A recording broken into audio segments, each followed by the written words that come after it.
உறவுகள் அனைவருக்கும் அன்பான வணக்கங்கள். ஒரு வழியாக 2 பேருமே சாமர்த்தியமாக போய் தேடி கண்டுபிடிச்சி அந்த உயிலை கண்டுபிடிச்சி எடுத்துடுறாங்க. ஸோ மேலே ஏறி வரும்போதுமே அந்த இடத்துல இறங்கும்போது ஸ்லிப் ஆகிடுது சோழனுக்கு. டக்குன்னு ஒரு செகண்டில் நிலா பதறி போய் கையை பிடிச்சிடுறாங்க. என்னங்க எவ்வளோ ஹைட்டில் இருக்கும், கீழே விழுந்தால் என்ன ஆகுறது, கவனமாக இருக்க மாட்டிங்களா சோழன் அப்படின்னு சொல்கிறாங்க. ஸோ அந்த இடத்துல வந்துட்டு நிலா கையை பிடிச்சி அப்படி தூக்கி பிடிச்சிருக்கிறது வந்துட்டு சோழனுக்கு வந்துட்டு ஒரு மாதிரி சந்தோஷமாக இருக்குது. பார்த்துட்டே இருக்கும்போது சோழன் என்ன ஓகே தானே நீங்கள் அப்படின்றாங்க. ஓகே தாங்க, பயமாக இருக்குங்க, அப்படியே கையை பிடிச்சிட்டே போங்கங்க அப்படிங்கிறாங்க. சரின்னு சொல்லிட்டு அப்படியே ஒரு வழியாக அங்கேருந்து கீழே இறங்கி வந்துடுறாங்க. இந்த சைடு வந்துட்டு இவங்க எங்கேயும் வந்துடுறாங்களோ, வந்து எங்கேயும் உள்ளர பூந்து தேடுறாங்களோ அப்படின்னு சொல்லிட்டு அவங்களோட பெரியப்பா வந்துட்டு அப்படியே ஒரு சைடு தேடி கண்டுபிடிச்சிட்டு அங்கே எங்கேயா இருக்காங்களான்னு பார்க்கணும் அப்படின்னு சொல்லிட்டு அவர் வராரு. ஸோ இவங்க ஒளிஞ்சே இருக்கும்போது அவங்க கிளம்பி வெளியே போயிட்டாங்க அப்படின்னு தெரிஞ்சதுக்கு அப்புறமா திரும்பவும் கேட்லேருந்து ஏறி குதிச்சு ஒரு வழியாக ஹோட்டலுக்கே நேராக வந்துடுறாங்க. அங்கே வந்தாலும் எல்லாருமே நல்லா தூங்கிட்டு இருக்காங்க. நிலாவோட ரூம் சாவி மட்டும் நிலா கையில் இருக்குது. அவங்க பக்கத்தில் தூங்கிட்டு இருக்கும்போது நிலா வந்துட்டு சரிங்க நீங்கள் போய் படுங்க, எனக்கு ரொம்ப டயர்டாக இருக்குது, நானும் போய் படுக்கிறேன் அப்படிங்கிறாங்க. ஏங்க என்னங்க இவ்வளோ பெரிய வேலையெல்லாம் பண்ணிட்டு வந்திருக்கோம், சாகசம் பண்ணுற மாதிரி உடனே போய் படுனா எப்படிங்க, கொஞ்சம் நேரம் பேசிட்டு போகலாம்ல அப்படிங்கிறாங்க. அதெல்லாம் ஒன்றும் தேவையில்ல, அதான் இவ்வளோ நேரம் பேசிட்டு தானே இருந்தோம், போய் படுங்க போங்க அப்படிங்கிறாங்க. ஏங்க அங்கே எல்லாருமே தூங்கிட்டு இருக்காங்க போல், நான் வேணா பேசாமல் உங்கள் ரூம்லேயே வந்து படுத்துக்கட்டுமா, ஏன்னா நீங்கள் வேறு டயர்டாக இருக்கீங்களா, உங்களுக்கு இடையில திடீர்னு பசிச்சிச்சுன்னா இல்லை ஏதாவது தண்ணி டீ காஃபி ஏதாவது வேணும்னா என்கிட்ட கேளுங்க, நான் உங்களை நல்லா பார்த்துக்கிறேன் அப்படிங்கிறாங்க. ஏன் எனக்கு பார்த்துக்க தெரியாதா, தண்ணி வேணும்னா நானே எடுத்து குடிச்சுக்குவேன், அப்படி பசிச்சா நானே ஆர்டர் பண்ணி சாப்பிட்டுக்குவேன் அப்படிங்கிறாங்க. அதானே உள் மனசுலேருந்து ஒருத்தன் பேசினா அப்படின்னா உங்களுக்கு அதெல்லாம் ஏற்றுக்கவே மாட்டிங்களே, நீங்கள் என்ன தான் பண்ணுறது, உங்களுக்கு எல்லாம் கூட இருந்து பார்த்துக்கணும், உங்களுக்கு ஊட்டி விடணும், இப்படிலாம் எனக்கு ஆசை இருந்தாலும் நீங்கள் தான் அதெல்லாம் நடத்த விட மாட்டிங்களே அப்படின்னு சொல்லிட்டு ஓப்பனாகவே இந்த இடத்துல வந்துட்டு சோழன் சொல்லிடுறாரு. இருந்தாலும் நிலா வந்துட்டு அதை அப்படியே ஒரு மாதிரி எடுத்துகிட்டு அதெல்லாம் ஒன்றும் தேவையில்லைன்னு சொல்கிறேன்ல, போங்க, என்ன நீங்கள் போகலையா, போய் படுங்க அப்படின்னு சொல்லிட்டு இவங்க டக்குன்னு ரூமுக்குள்ளே போயிடுறாங்க. ஸோ ரூமுக்குள்ளே போயிட்டு அந்த உயிலை எடுத்து ஒரு வாட்டி நல்லா பார்த்துட்டு அதை ஒரு ரேக்கில் வச்சுட்டு அவங்க போயிட்டு ஃபேஸ் வாஷ்லாம் பண்ணிட்டு வரும்போது வெளியில் சோழன் புலம்பிட்டு இருக்க சவுண்டு கேட்குது. இப்போ சரின்னு சொல்லிட்டு நிலா என்ன சோழன் குரல் மாதிரி கேட்குது அப்படின்னு வந்து பார்க்கும்போது அவர் அந்த சைடு ஒரு படிக்கட்டில் படுத்திருக்காரு. என்ன இங்கே படுத்துட்டு இருக்கீங்க அப்படின்னு சொல்லிட்டு எழுப்பி கேட்கும்போது என்னங்க பண்ணுறது, கூட இருந்த ஒருத்தன் இவ்வளோ நேரம் வரலையேன்னு சொல்லிட்டு எங்கேயாவது அவனுங்க ரூமை பூட்டாமல் படுத்திருக்கானுங்களா, ரூமையும் பூட்டிட்டு படுத்துட்டாங்க, எல்லாருமே வந்து தட்டுன்னு தட்டுறேன், எல்லாம் ஆழ்ந்த நித்திரையில் இருக்காங்கங்க, ஒருத்தர் கூட கதை திறக்கவே மாட்டேங்கிறாங்க அப்படின்னு சொல்கிறாங்க. சரிங்க, ஸ்பேர் கீ தான் கீழே இருக்கும்ல, போய் ரிசப்ஷனில் வாங்கி திறக்க வேண்டியதானே அப்படிங்கிறாங்க.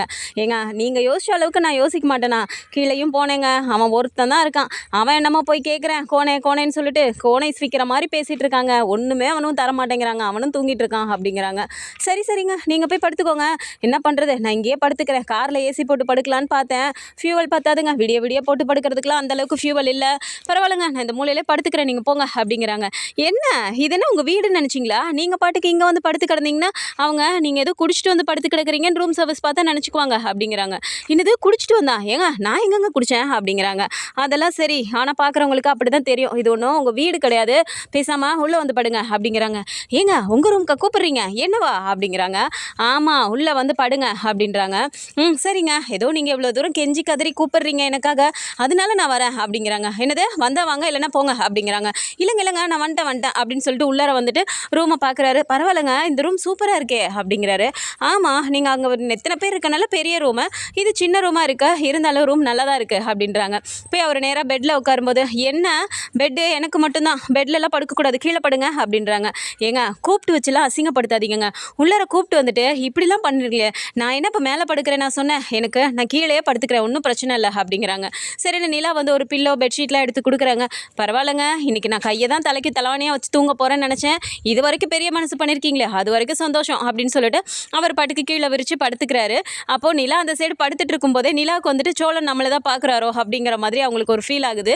ஸோ டக்குன்னு திரும்பி பார்க்குறாங்க. ஆனால் சோழன் வந்துட்டு ஃபோனை பார்த்துட்டே இருக்காரு. என்ன இவன் நம்மளை பார்க்குற மாதிரி தோணுச்சு, ஆனால் அவன் மொபைல் நோண்டிட்டு இருக்கான் அப்படின்னு சொல்லிட்டு திரும்பவும் படுத்துடுறாங்க. திரும்பவும் அதே மாதிரி தோணும்போது இப்போ சோழன் என்ன பண்ணுறாருன்னா மொபைலை பார்த்துட்டு கீழே வச்சுட்டு இப்படி திரும்பி நிலாவை தான் பார்க்குறாரு. அந்த டைம் பார்த்து நிலாவும் திரும்பி பார்க்கும்போது 2 பேருமே பார்த்துட்டு இருக்கோம். அவங்க ஒரு மாதிரி கத்துறாங்க. ஏங்க என்னங்க சும்மா தானேங்க பார்த்தேன், ஏங்க என்னமோ ஒரு மாதிரி பேசிகிட்டு இருக்கீங்க, நான் பாட்டுக்கு தானேங்க இருந்தேன், என்னை உள்ளே வந்து கூட்டிகிட்டு வந்து படுக்கவும் வச்சுட்டு இந்த மாதிரிலாம் நீங்கள் ரியாக்ட் பண்ணுறது சத்தியமாக நல்லா இல்லைங்க, என்னை ரொம்ப ஒரு மாதிரி நினச்சிட்டு இருக்கீங்க போல அப்படிங்கிறாங்க.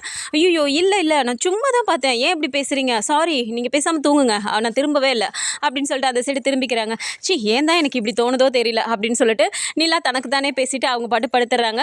ஸோ சோழனும் அப்படியே என்ன பண்ணுறது, கட்டின பொண்டாட்டியை பக்கத்தில் வச்சுட்டு பார்க்க கூட உரிமை இல்லை, சும்மா தான் பார்த்தேன், அது கூட அவளுக்கு தெரியுது பாரு, டக்குன்னு பார்த்துட்டா அப்படிங்கிற மாதிரியே சொல்லிட்டு அவர் பாட்டுக்கு தூங்குறாரு. ஸோ நல்லாவே 2 பேருமே தூங்கிடுறாங்க. காலையில் முழிச்சு பார்க்கும்போது பார்த்தா நிலா வந்து இன்னொரு பெட்ஷீட் மேலே போத்தி இருக்க மாதிரி இருக்கு.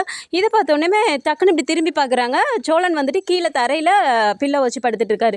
என்ன இந்த பெட்ஷீட் வந்து நம்ம கீழே சோழனுக்கு தானே கொடுத்தோம், இந்த பெட்ஷீட் இப்போ நம்ம மேலே கிடக்கு, ஐயோ அப்படின்னா நைட் என்ன நடந்திருக்கும் அப்படின்னு சொல்லிட்டு இப்போது நிலாவுக்கு ஒரு மாதிரி சந்தேகம் வருது. இல்லையே நம்ம அப்படியே தான் படுத்திருக்கோம், ஏன்னா பெட்ஷீட் கீழே விரிச்சது எதுக்கு நம்ம மேலே இருக்குது, எனக்கு ஒன்றும் புரியலையே அப்படின்னு சொல்லிட்டு டக்குன்னு எழுந்திருச்சு சோழன் எந்திரிங்க அப்படிங்கிறாங்க. சரி சோழன் எழுந்திரிச்சு உட்காந்துட்டு என்னங்க விடிஞ்சிருச்சா அப்படிங்கிறாரு. என்ன பண்ணிட்டு இருந்தீங்க நீங்கள் நைட்டு அப்படிங்கிறாங்க. என்ன பண்ணிட்டு இருந்தேனா, ஏங்க நீங்கள் தானேங்க உள்ளே கூப்பிட்டு தூங்க சொன்னீங்க, நான் இங்கே தான் தூங்கிட்டு இருந்தேன் அப்படிங்கிறாங்க. இங்கே பாருங்கள் சோழன், என்ன பண்ணீங்க ஒழுங்காக உண்மையை சொல்லுங்கள், உங்களை பார்த்தா உங்கள் மொழியே சரியில்லையே அப்படிங்கிறாங்க. ஏங்க தூங்கிட்டு இருந்தவனை எழுப்பி உட்கார வச்சுட்டு மொழி சரியில்லை மூக்கு சரியில்லைன்னு ஏங்க அப்படி படுத்துறீங்க அப்படிங்கிறாங்க. உங்களுக்கு தானே இந்த பெட்ஷீட் கொடுத்தேன், நீங்கள் கீழே விரிச்சு தானே படுத்தீங்க, இது எப்படி ஏன் மேலே வந்துச்சு, நீங்கள் இதுக்கு தரையில் படுத்திருக்கீங்க அப்படிங்கிறாங்க. நல்லா கேட்டிங்க போங்க, ஏங்க ஏசி ஆன் பண்ணிங்களே அவ்வளோ கூலிங்கில் வச்சுட்டு நீங்கள் பாட்டுக்கு தூங்குறீங்க, எனக்கு நைட்டு இதை கீழே விரித்து படுத்துட்டேன், மேலே போத்திக்கிறது கூட பெட்ஷீட் இல்லை, சரி அதையே போத்திக்கலான்னு சொல்லி பார்த்தாலும் கொஞ்ச நேரத்துக்கு அப்புறம் பார்த்தா நீங்களே நடுங்கிட்டு இருக்கீங்க, சரி ஏசி ஆஃப் பண்ணலான்னு சொல்லிட்டு தேடுறேன், ஏசி ரிமோட்டை எங்கெங்க வச்சிங்க அப்படிங்கிறாங்க. ஏசி ரிமோட்டா இங்கே தானே எங்கேயும் இருந்துச்சு அப்படின்னு சொல்லி பார்க்குறாங்க. கடைசியில் அவங்க பில்லோவுக்கு அடியில் இருக்காது, இதுவும் இங்கே இருக்குது அப்படிங்கிறாங்க. நல்லா இருக்குங்க, ஏசி ஆன் பண்ணிவிட்டு உங்கள் தலைவாணிக்கு அடியிலே வச்சுட்டு உங்கள் தலைக்கடியில் வச்சுட்டு தூங்குங்க, குளிர்ச்சுன்னா என்ன பண்ண முடியும், எனக்கும் குளிருது, நீங்கள் என்னடனா அதுக்கு மேலே உதறிட்டு இருக்கீங்க, பார்க்குறதுக்கே பாவமாக இருந்துச்சு, அதனால தான் என்னோட பெட்ஷீட்டே எடுத்து உங்களுக்கே போற்றி விட்டேன் அப்படிங்கிறாங்க. ஐயோ எனக்கு போற்றி விட்டு அப்போது நீங்கள் குளிர்லேயே இருந்தீங்களா அப்படிங்கிறாங்க. வேறு என்ன பண்ணுறது, வெளியில் கொசுக்கடியில் இருந்தவனுக்கு உள்ளார ஏதோ பெரிய மனசு பண்ணி உள்ளார படுக்கிறதுக்கு இடமெல்லாம் கொடுத்துருக்கீங்க, சரின்னு சொல்லிட்டு தான் அதை கொடுத்துட்டு அந்த கொசுக்கடிக்கு இந்த குளிர் எவ்வளோ பரவாயில்லன்னு நான் அப்படியே படுத்துக்கிட்டேன் அப்படின்னு சொல்லிட்டு சோழன் சொல்கிறாரு. அந்த இடத்துல நிலாவுக்கு ஒரு மாதிரி மனசு ஒரு மாதிரி ஆகுது. அப்படியே பார்த்துட்டு அதை காட்டிக்க மாட்டேங்கிறாங்க. சரிங்க வாங்க எல்லோரும் முழிச்சிருப்பாங்க போய் பார்க்கலாம் அப்படின்னு சொல்லும்போது இதோ இருங்க நான் ரெஃப்ரெஷ் ஆகிட்டு வந்துடுறேன் அப்படின்னு சொல்லிட்டு போயிட்டு அவங்களும் ரெஃப்ரெஷ் ஆகிட்டு அந்த உயிலை எடுத்துகிட்டு இப்போ பக்கத்து ரூமுக்கு போகிறாங்க. ஸோ அங்கே போகும்போது பார்த்தா எல்லாருமே உட்காந்துட்டு இருக்காங்க. 2 பேரும் உள்ளே வந்ததை பார்த்தோன்னே டேய் சோழா வாப்பா நிலா எப்போப்பா வந்தீங்க அப்படிங்கிறாங்க. எப்போ வந்தீங்களா, எவ்வளோ நேரம் வெளியிலேருந்து தட்டுன்னு தட்டிட்டு இருந்தேன், எங்கேயாவது யாராவது கதவை திறந்தீங்களா அப்படின்னு சொல்லி சோழன் கேட்குறாரு. டேய் தட்டினியா, எத்தனை மணிக்கிடா தட்டினேன், எங்களுக்கெல்லாம் ஒன்றுமே கேட்கலையே அப்படிங்கிறாங்க. ஏண்டா பாண்டி உனக்கு கேட்டுச்சு, பல்லவா உனக்கு கேட்டுச்சு அப்படிங்கும்போது யாருக்கும் எதுவும் கேட்காது, என்ன பண்ணுறது என் தலை விதி அப்படின்றாங்க. சரிண்ணே அப்போது நாங்கள் தான் கதவை திறக்கலையே, அப்படின்னா நீ வெளியில் வாசல்லே படுத்து கிடந்தியா அப்படின்னு சொல்லிட்டு இப்போ பல்லவன் கேட்குறாங்க. ஆமாண்டா வாசலில் தான் படுத்து கிடந்தேன், அப்புறம் இதோ நிலா தான் வந்துட்டு வாங்க உள்ளே வந்து படுங்கன்னு அந்த ரூமில் போய் நான் தூங்கினேன் அப்படிங்கிறாங்க. உடனே சேரன் இருந்துட்டு ஐயோ நிலா ரூமில் போய் தூங்குனியா, ஏண்டா நேம்பா நிலா ஓ ரூம்லையா தூங்குனா, என்னப்பா தட்டுன்னு தட்டியாவது எங்களை எழுப்பி விட்டு அவனை உள்ளே படுக்க வச்சிருக்க வேண்டியதானே, எதுக்குப்பா நீ ஓ ரூம்ல எல்லாம் படுக்க வச்ச அப்படிங்கிறாங்க. உடனே அப்படியே சோழன் பார்க்குறாரு, எனக்கு வெளியில இருந்து வரவே தேவையில்லை, நீ ஒருத்தனே போதுனே அப்படிங்கிற மாதிரி மனசுக்குள்ளே நினைக்கிறாரு. இல்லைடா நிலா தான் ஏற்கனவே ஒன்று நீ ரூம்குள்ளே போய் பிரச்சனை பண்ணி அது பயந்துருச்சுல அதனால சொன்னேன்டா அப்படிங்கிறாங்க. என்ன அது நடந்தது அப்போது, இப்போ கொஞ்சமாவது எங்களை 2 பேர்த்தையும் சேரணும், நாங்கள் கொஞ்சம் பேசணும், எங்களுக்குன்னு கொஞ்சம் தனிமையாக கிடைக்கணும்னு நீ யோசிக்கவே மாட்டியா அப்படின்றாங்க. சரின்னு சொல்லிட்டு அப்படியே சேரன் அப்படியே பார்க்குறாரு. டக்குன்னு நிலா அங்கிள் என்ன பண்ணிட்டு இருக்கீங்க அப்படிங்கிறாங்க. என்னத்தம்மா பண்ணுறது ஏஞ்சி உட்காந்துருக்கேன் அப்படிங்கிறாங்க. என்ன ஆள் டல்லாக இருக்கீங்க அப்படின்றாங்க. வேறு என்னம்மா பண்ணுறது, என்ன பிரச்சனை நடந்துகிட்ருக்கு, என்ன பண்ண போகிறோன்னு தெரியல, உன்னையும் கூப்பிட்டு வந்துட்டு இதோ இந்த ஹோட்டலில் உட்காந்துக்கிட்டு இருக்கிறோம், நம்ம வீடை நினச்சி தான் எனக்கு கவலையாக இருக்குது அப்படிங்கிறாங்க.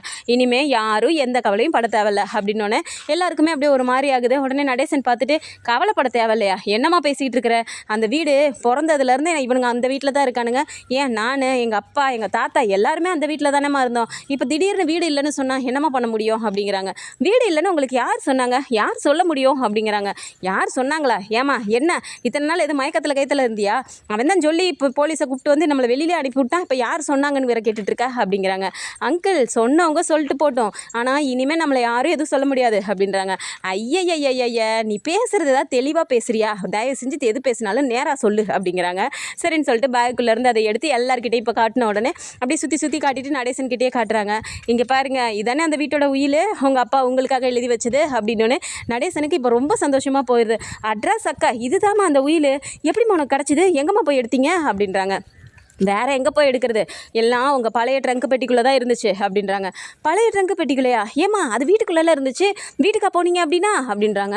வேற என்ன பண்ணுறது, தெரியாமல் போய் செவுரு ஏறி குதிச்சு அப்புறம் ஓட்டு ஏறி குதிச்சு எல்லா வேலையும் பண்ணி தான் எடுத்துகிட்டு வந்திருக்கோம் அப்படிங்கிறாங்க. உடனே சோழன் இருந்துட்டு, ஏங்க எப்படி எல்லாமே நீங்களே பண்ண மாதிரி எப்படிங்க பேசுகிறீங்க, ஓடி ஏறி நீங்கள் உள்ளே இறங்குனீங்க இல்லை அப்படிங்கிறாங்க.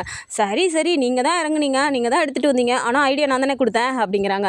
சரிடா ஏன் 2 பேரும் சண்டை போட்டுக்கிறீங்க, 2 பேர் சேர்ந்து தானே இந்த வேலையை பார்த்துருக்கீங்க, அது வரைக்கும் சந்தோஷம் தான் அப்படின்னு சொல்லிட்டு சேரனும் சொல்கிறாரு. உடனே இப்போ நடேசன் இருந்துட்டு, அதுதான் நம்ம கையில் உயில் இருக்குல்ல, வாங்க எல்லாரும் கிளம்புங்க, வாங்க நேரம் எல்லாம் வீட்டுக்கு போகலாம் அப்படிங்கிறாங்க. உடனே நிலா இருந்துட்டு, அங்கிள் அப்படிலாம் போக முடியாது, இந்த நம்ம கையில் உயில் இருக்குங்கிறதுக்காக சீல் வச்சதை நம்மலாம் போய் எதுவும் பண்ண முடியாது. இப்போது நாங்கள் இதை எடுத்துகிட்டு நானும் சோழனும் குளிச்சுட்டு நேராக அந்த போலீஸ் ஸ்டேஷனுக்கு போகிறோம். அவரை போய் பார்த்துட்டு எங்கள் கையில் எல்லா டாக்குமெண்ட்டும் இருக்குன்னு அவர்கிட்ட சொல்லிவிட்டு அதுக்கு மேலே ஃபர்தராக என்ன பண்ணணும்னு சொல்லிட்டு அவர்கிட்ட பேசிட்டு நாங்கள் சொல்கிறோம் அங்கிள், அது வரைக்கும் நம்ம அங்கே போகக்கூடாது அப்படிங்கிறாங்க. அட என்னம்மா நீ கையில் பத்திரத்தை வச்சுக்கிட்டு எல்லா ஆதாரத்தையும் கையில் வச்சுட்டு நீ இப்படி பேசிகிட்டு இருக்க அப்படிங்கிறாங்க. உடனே சேரன் இருந்துட்டு, அப்பா நிலா சொல்கிறது சரிதான்ப்பா, நம்ம இஷ்டத்துக்குலாம் எதுவும் பண்ணக்கூடாது, முன்னாடி நமக்கு தெரியாமல் இருந்துச்சு, சரி நம்ம ஏதோ பண்ணிட்டு இருந்தோம், இப்போ தான் நம்ம கையிலே இருக்கேப்பா, எப்படிப்பா நீங்கள் வச்சுக்கிட்டே மறந்தீங்க அப்படின்றாங்க. எனக்கு தெரியவே இல்லைடா, அது என் பழைய ட்ரங்க் பெட்டியில் தான் இருந்துச்சுன்னு அப்படின்னு சொல்கிறாங்க. சரி விடுங்க, கிடச்சிருச்சுல்ல, டைமை வேஸ்ட் பண்ணாமல் நாங்கள் கிளம்புறோம் அப்படின்னு சொல்லிட்டு இங்கேருந்து நேராக போலீஸ் ஸ்டேஷனுக்கு கிளம்புறாங்க. ஸோ அங்கே போனோன்னே இவங்க 2 பேரையும் பார்த்தோன்னே, என்னப்பா என்ன திடீர்னு நீங்கள் வந்திருக்கீங்க, கோர்ட்டுக்கு தானே உங்களை போய் பார்த்துக்க சொன்னேன் அப்படின்றாங்க. சார் கோர்ட்டுக்கெலாம் போக வேண்டிய அவசியமே இல்லை சார், எங்ககிட்ட அந்த உயில் கிடச்சிருச்சு சார், எங்கள் அப்பா அவருக்கு தான் சொல்லிட்டு எங்கள் தாத்தா எழுதி வச்சிருக்காருல, அது எங்கள் கையில் கிடச்சிருச்சு சார், அதை சொல்லிவிட்டு இந்த வீட்டில் எங்களுக்கு அந்த சீலெல்லாம் நீங்கள் ரிமூவ் பண்ணி கொடுத்தீங்கன்னா கொஞ்சம் நல்லாயிருக்கும் சார் அப்படிங்கிறாங்க. அப்படியெல்லாம் என்னால் ஈஸியாலாம் பண்ண முடியாது, இது இப்போ நீங்கள் கோர்ட்டில் தான் போய் பண்ணணும் அப்படிங்கிறாங்க. உடனே நிலா இருந்துட்டு, சார் கொஞ்சம் கன்சிடர் பண்ணுங்கள் சார், நீங்கள் தானே திடீர்னு வந்துட்டு அவங்களெல்லாம் அரேஞ்ச் பண்ணி வந்து சீல்லாம் வைக்க சொன்னீங்க, இப்போ தான் டாக்குமெண்ட் எங்ககிட்டே இருக்குன்னு சொல்லிட்டு உங்ககிட்ட காட்டுறோம், நீங்களே அவங்ககிட்ட பேசி பாருங்களேன் சார் ப்ளீஸ் சார் அப்படிங்கிறாங்க. சரி இருமா நான் பேசி பார்க்குறேன் அப்படின்னு சொல்லிட்டு இப்போ அந்த ஆஃபீஸர்ஸ்கிட்டே பேசுகிறாங்க. ஸோ எல்லாமே வந்துட்டு அவங்ககிட்ட இருக்குது அப்படிங்கும்போது ஸ்கேன் பண்ணி அனுப்ப சொல்கிறாங்க. சரி நீங்கள் வந்து ஸ்கேன் பண்ணி அனுப்புனதுக்கப்புறமா அவங்களும் செக் பண்ணி பார்த்துட்டு, சரி ஓகே இனிமேல் அவங்களுக்கு தான் அப்படின்னா இனிமேல் அவங்க வந்து எந்த பிரச்சனையும் பண்ணக்கூடாது அப்படின்னு சொல்லிட்டு இப்போ ஓகே அதை கிளியர் பண்ணிடலாம் அப்படின்னு சொல்லிட்டு அவங்களும் பேசி முடிவெடுத்துடுறாங்க. ஸோ வீட்டுக்கு போய் அவங்க வந்துட்டு சீலை அவங்க ரிமூவ் பண்ணி தரேன் அப்படிங்கும்போது இவங்களும் நேராக கிளம்பி அங்கே போகிறாங்க. ஸோ அவங்க வந்துட்டு இருக்கும்போதே வந்து பார்த்தா டீ கடையில் அவர் உட்காந்துட்டு இருக்காரு. அப்போ இவங்க எல்லாம் போகிறாங்க, கார் போகுது, பின்னாடியே போலீஸ் ஜீப்பும் போகுது. அப்படிங்கும்போது அப்படியே பார்க்குறாரு, இது அவன் சோளங்காரு தானே அப்படின்னு சொல்கிறாரு. ஆமையா அவங்க தான் போகிறாங்க போல இருக்கு அப்படின்னு சொல்லிட்டு டீ கடையிலையும் பேசிக்கிறாங்க. முன்னாடி உட்காந்து நடேசன் தானே அப்படிங்கிறாங்க. ஆமாப்பா உன் தம்பி குடும்பம் தான் மொத்தமும் போகுது, பின்னாடியே போலீஸ் வேற போகுது என்ன அப்படிங்கிறாங்க. என்ன நடக்குதுன்னு தெரியலையே, இவங்க எதுக்கு இப்போ அங்கே போகிறானுங்க, அதுவும் போலீஸை கூட்டிக்கிட்டு அப்படின்னு சொல்லிட்டு இவர் வேகமாக குடிச்சிட்டிய பாதியோட போட்டுட்டு வேகமாக கஸ்தூரின்னு சொல்லிட்டு வேகமாக வீட்டுக்கு கத்திக்கிட்டே போகிறாரு. அவங்க அங்கே சமைச்சிட்டு இருக்கும்போது, என்னென்ன எதுக்கு இப்படி கத்திக்கிட்டே ஓடி வர அப்படின்றாங்க.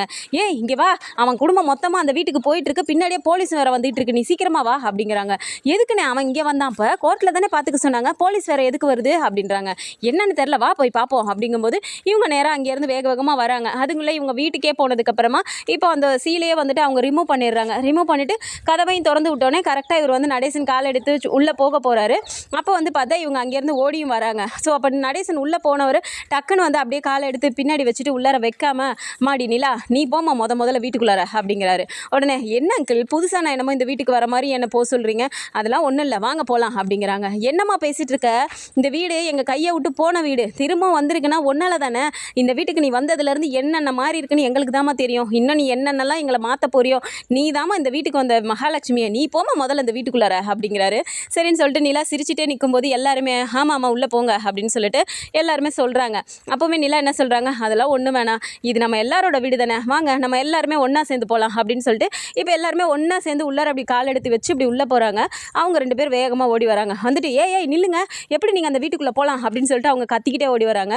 வந்தவங்க நேராக போயிட்டு, யார் கிட்ட நீங்கள் உள்ளே வந்தீங்க, உங்ககிட்ட தான் எதுவும் இல்லைன்னு சொல்லி நாங்கள் விரட்டி விட்டோம்ல, அது எப்படி, இதில் எங்களுக்கும் பங்கு இருக்குது, எங்களை கேட்காம எப்படி நீங்கள் உள்ளே போகலாம் அப்படின்னு சொல்லிட்டு, என்ன சார் நீங்கள் அன்றைக்கி அப்படியெல்லாம் பேசி அனுப்பி விட்டுட்டு இப்போ என்ன சார் நீங்களே திறந்து விட்டு உள்ளே விட்டுட்ருக்கீங்க, என்ன சார் அவங்கக்கிட்ட காசு கீசு வாங்கிட்டீங்களா அப்படின்னு சொல்லி இவங்க இப்படி மாற்றி பேசணுன்னே போலீஸ்க்கே கோவம் வந்துடுது. இந்த பாருமா இந்த மாதிரிலாம் பேசிட்டு இருந்தேன்னு வச்சுக்க, திரும்ப அவங்க ஒரு கம்ப்ளைண்ட் உன் மேலே கொடுத்தாங்கன்னா இப்போ நான் ஒன்றத்துக்கு உள்ளே வச்சுருவேன் உங்கள் 2 பேரையும் அப்படிங்கிறாங்க. எது எங்கள் மேலே அவன் கம்ப்ளைண்ட் கொடுப்பானா, எதுக்கு சார் எங்கள் மேலே அவன் கம்ப்ளைண்ட் கொடுப்பான் அப்படிங்கிறாங்க. அவங்கக்கிட்ட உயில் எல்லாமே பத்திரமா கரெக்டாக இருக்குது, இந்த வீடு சட்டப்படி அவங்களோட தான், அதை அவங்க நிரூபிச்சிட்டாங்க, அதனால நாங்கள் சீலை எடுத்துட்டோம், இனிமேல் இந்த வீட்டுக்கு உங்களுக்கு எந்த சம்மந்தமும் கிடையாது, இன்னொரு வாட்டி நீங்கள் இங்கே வந்து பிரச்சனை பண்ணீங்கன்னு சொல்லிட்டு இவங்க வந்து உங்கள் மேலே கம்ப்ளைண்ட் கொடுத்தாங்க அப்படின்னா நீங்கள் 2 பேரும் உள்ளே தான் போகணும், அவ்வளோதான், இனிமேல் இந்த வீட்டுக்கு உங்களுக்கு எந்த சம்மந்தமும் கிடையாது, இந்த சைடே நீங்கள் வரக்கூடாது அப்படின்னு சொல்லிட்டு போலீஸ் சொல்லிடுறாங்க. என்ன சார் என்னமோ ஆதாரத்தை காட்டிட்டாங்கங்கிறீங்க, அவங்ககிட்ட தான் அந்த உயிலே இல்லையே, என்னத்தை சார் உங்ககிட்ட காட்டினாங்க, அதை நாங்கள் பார்க்கணும் அப்படிங்கிறாங்க. உடனே நடேசன் வேகமாக வந்துட்டு, ஹே கஸ்தூரி, என்ன உனக்கு தான் எல்லாம் பேச தெரியும்னு நினச்சி பேசிகிட்டு இருக்கிறியா, இது என் வீடு, எங்கள் அப்பா எனக்குன்னு சொல்லி கொடுத்துட்டு போன வீடு, அது எப்படி அது அவ்வளோ ஈஸியாக போயிருமா எங்களை விட்டு, நான் கும்பிட்ற அந்த ஐயனாரே என்னை கை விட்டுருவாரா, பாத்தியா போன அந்த ஒரே நல்ல திரும்பவும் நான் வீட்டுக்கு வந்தேன், எல்லாத்துக்கும் காரணம் அந்த ஐயனாரும் இதோ என் வீட்டுக்கு வந்த என் மருமகளோட நான் வந்த நேரமும் தான் அப்படின்னு சொல்கிறாங்க. பொல்லாத மருமக வந்த நேரம் நீ என்ன ஃப்ராடுத்தனம் பண்ணி உள்ளே வந்தேன்னு எங்களுக்கு என்ன தெரியும் அப்படிங்கிறாங்க.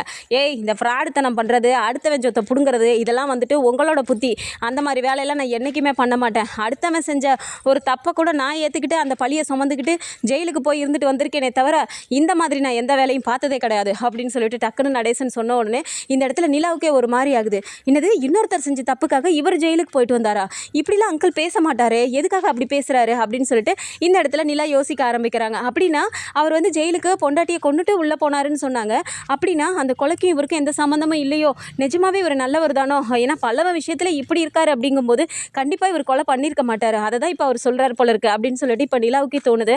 அங்கிள் என்ன சொல்கிறீங்க அப்படிங்கிறாங்க. இல்லைம்மா சும்மா சொல்கிறேன் பொதுவாக அப்படின்னு சொல்கிறாங்க.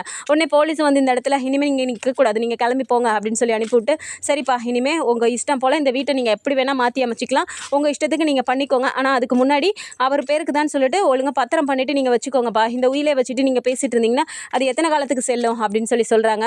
சரிங்க சார், அதையும் நாங்கள் யோசிச்சு தான் வச்சுருக்கோம், டக்குன்னு அந்த வேலையை பார்த்துடுறோம் சார் அப்படின்னு இங்கே வீட்லேயும் சொல்கிறாங்க. ஸோ ஒரு வழியாக அவங்க அந்த சைடு கிளம்பி போயிட்டாங்க. இப்போ அடுத்தது என்ன அப்படின்னா, இப்போ நடேசன் சொன்ன இந்த வார்த்தையால் இப்போது அந்த கொலைக்கு பின்னாடி யார் இருக்காங்க, அப்படி யார் செஞ்ச கொலைக்காக வந்துட்டு நடேசன் பழியை ஏற்றுக்கிட்டு போய் ஜெயிலில் இருந்தார் அப்படிங்கிறத வந்துட்டு நிலா யோசிக்க ஆரம்பிக்கிறாங்க. அதை பற்றி கண்டிப்பாக நடேசன் கிட்ட பேச தான் போகிறாங்க. ஸோ இந்த மாதிரியான கதைக்களம் வந்தால் நல்லா இருக்கும்னு நினச்சிங்கன்னா மறக்காமல் நம்மளோட சேனலை சப்ஸ்கிரைப் பண்ணிக்கோங்க. அண்ட் வீடியோ பிடிச்சிருக்கு அப்படின்னா சின்னதை லைக்கை மட்டும் கொடுத்துருங்க. தேங்க்ஸ் ஃபார் வாட்சிங்.